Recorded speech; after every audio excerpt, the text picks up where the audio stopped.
ভ্রাম্যমাণ দোকানের এই খাবারের স্বাদ এতটাই জনপ্রিয় যে রীতিমতো ভিড় জমে যায় বগুড়া শহরের এ স্থানে। দেখতে যেমনটা লোভনীয়, খেতেও তেমন সুস্বাদু বলে জানান এখানে আসা ভোজনপ্রেমীরা। অনেক মজা, এক বাটি নিয়ে তিনজনে খাচ্ছি, মারামারি করতেছি। এখানকার খাবারটা অনেক টেস্টিকর খাবার, যতবার আসি আমরা এই খাবারটা মিস করি না। গরুর কলিজা, ফ্যাপসা আর ছোলা দিয়ে বিশেষ উপায়ে রান্না করা হয় লটপটি। গত 7 বছর ধরে ভ্রাম্যমাণ দোকানে বিক্রি করা হচ্ছে এই খাবার। ফুল প্লেট লটপটির দাম রাখা হয় 60 টাকা এবং হাফ প্লেটের দাম রাখা হয় 30 টাকা। লটপটির সাথে আরও বিক্রি করা হয় বট ভাজা, এর দাম রাখা হয় প্রতি বাটি 40 টাকা।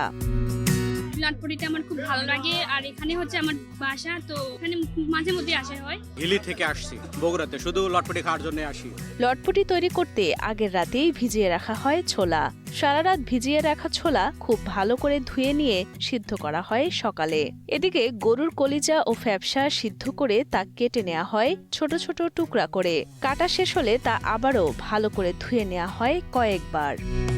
এরপরই শুরু হয় রান্নার কাজ। একে একে সব মশলা দিয়ে তার ভেতরে দিয়ে দেয়া হয় কলিজা, ফ্যাপসা সহ সিদ্ধ করে রাখা ছোলা।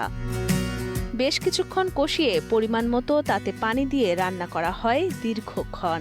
এরপরই তৈরি হয় সুস্বাদু লটপটি। সকালে কাটা বাছা করে ধুয়ে যাই, দুপুর পর আমি 2টার সময় রান্না তুলে দিই। বাড়ি থেকে রান্না করে নিয়ে ভ্রাম্যমাণ দোকানগুলোতে বিক্রি করা হয় এই খাবার। আগে বগুড়া শহরের 0.7 মাথায় বিক্রি করা হলেও পরবর্তীতে যানজট এড়াতে এবং ভোক্তাদের সুবিধার জন্য ভ্রাম্যমাণ দোকানগুলো স্থানান্তর